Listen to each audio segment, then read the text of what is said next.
All right, we are going to look at special right triangles here. We're just going to do a couple more examples of them. So looking at the math notes here, the first special right triangle we've studied is the 30, 60, 90 triangle. The sides of this triangle are always in the ratio of 1 to the square root of 3 to 2. So let's take a closer look at this here. The side opposite of 30 always has the length of 1, or in this case 1x. The side opposite of the 90-degree angle is the 2x side, and the side opposite of the 60-degree angle is the one that is x times the square root of 3. Okay, when I look at 45, 45, 90, right here, the side lengths are in ratio of 1, 1, and then the square root of 2. So that means if this side is 1, this side is 1, this side is the square root of 2. If this side is 10, this side would be 10, and the hypotenuse here would be 10 times the square root of 2. Okay, so we will keep that in mind. There's also Pythagorean triples here. If we have time, we'll take a look at those. So the first example I have here actually comes from your ebook. I've redrawn the two triangles down here just as reference. And we're supposed to use the shortcuts, leaving our answers in exact form and not using a calculator. So when I look at part A here, 10 is opposite of 30, so that's my 1x side. So to get to my hypotenuse over here, which is my 2x side, I'm just going to double it. And then to get to my longer leg, I'm going to take it and multiply by the square root of 3. So really finding this 1x side is the key to quickly finding the other lengths. Okay, let's take a look at this next one. This next one is a 45, 45, 90 triangle.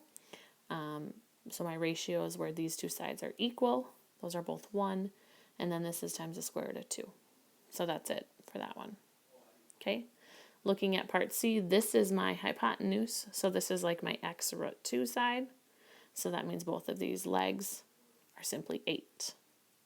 I can think about it as like dividing by the square root of 2 if I want to, or just removing the square root of 2 off of it. Okay, using that, I'm actually going to jump ahead to part F down here. This is a 45, 45, 90 triangle. So my ratios are 1, 1 times the square root of 2. So this is my square root of 2 side. There's no square root of 2 there. So I can think of it as dividing both sides by the square root of 2. I have to do what's called rationalize the denominator. I cannot leave that square root of 2 in the denominator. So what I need to do is multiply both sides by a number that's going to get rid of that square root in the denominator. So I'm going to multiply both sides by the square root of 2. Or sorry, both parts, top and bottom, not both sides. And that's going to give me 6 times the square root of 2 all over the square root of 2 times the square root of 2 is just 2. And then I'm just going to simplify this 6 over 2. Okay, 6 divided by 2 I know is 3. So this answer is 3 root 2. So this side here would be 3 root 2. And then this leg over here would also be 3 root 2. We'll clean that up a bit. Okay, to check my answer then, moving this direction from the leg to the hypotenuse, I should be able to times by the square root of 2. So I'm going to take my leg, 3 root 2, times the square root of 2, and check if it equals 6. Well, the square root of 2 times the square root of 2 is just 2. So 3 times 2 is 6, which is my hypotenuse. So that's my check there. Again, I had to divide by the square root of 2 there because that was my side where my ratio should have that square root of 2, and it didn't have it. So I had to start by doing 6 divided by the square root of 2 right there. Okay, working backwards a little bit. If this is part E, sorry, old lady using technology here. If this is part E, the 60-degree opposite this side is like my x root 3. This is my 1x and this is my 2x. So if I'm going to work backwards here, this side has to be half of 6. This side's going to be 3, and this is going to be 3 root 3. Okay, I've left D for the end on purpose because it's not drawn to scale. So I think the best thing you can do to start is to draw that picture to scale. It's kind of drawn like a 45, 45, 90 triangle, when in fact it is not. Okay, so this is my 9, this is my 60 degree, and this is my 30. So if I'm going to go ahead and put my ratios on here, this is my 1x side, this is my 2x side, and this is my x root 3 side. Again, my side that's supposed to have my square root of 3 doesn't. So I need to figure out this 1x side first, and I need to do that by doing 9 divided by the square root of 3. It doesn't have a square root of 3 that I can just take off, so I actually have to divide by it. Then I have to rationalize the denominator, multiply top and bottom by the square root of 3 over the square root of 3, and my final answer would be 9 root 3 all over 3. But wait, that's not my final answer because I know what 9 divided by 3 is. I can simplify that. That is 3 root 3. So that's my 1x side, or my side that's opposite my 30-degree angle here. To find my hypotenuse, my 2x side right here, I need to double that.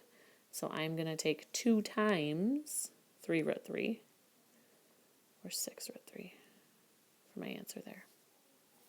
Okay, just a couple more to look at here. So we'll start here. Again, these are patterns that I'm looking for.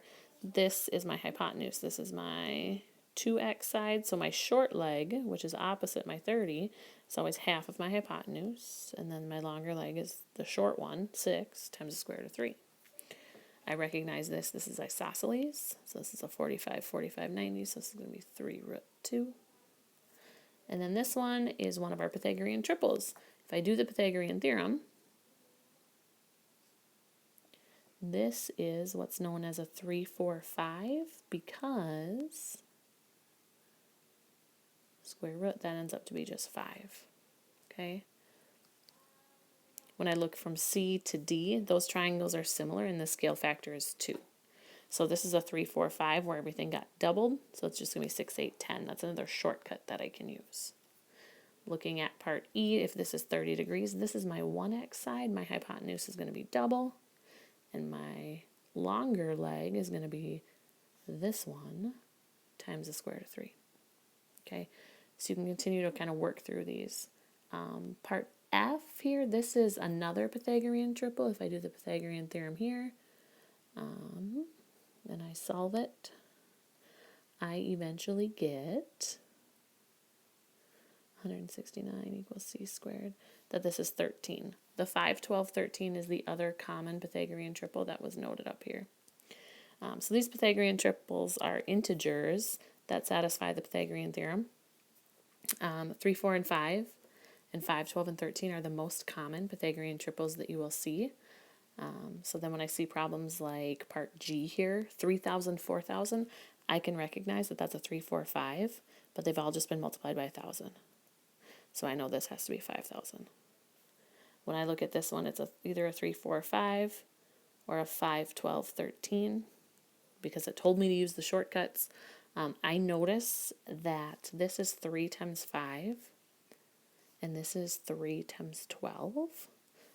So my scale factor is, it's a 5, 12, 13 that's been multiplied by 3. So this hypotenuse is going to be 13 times 3, which is 39. Pythagorean triples are just a shortcut. If you don't recognize them, just use the Pythagorean theorem. If you do recognize them, it will save you a little bit of work.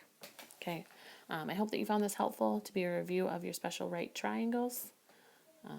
So again, study these ratios. We will use these quite extensively, especially as you get into Algebra 2. So those are some really good ones to know. If you have any questions, please, please, please let me know. And thank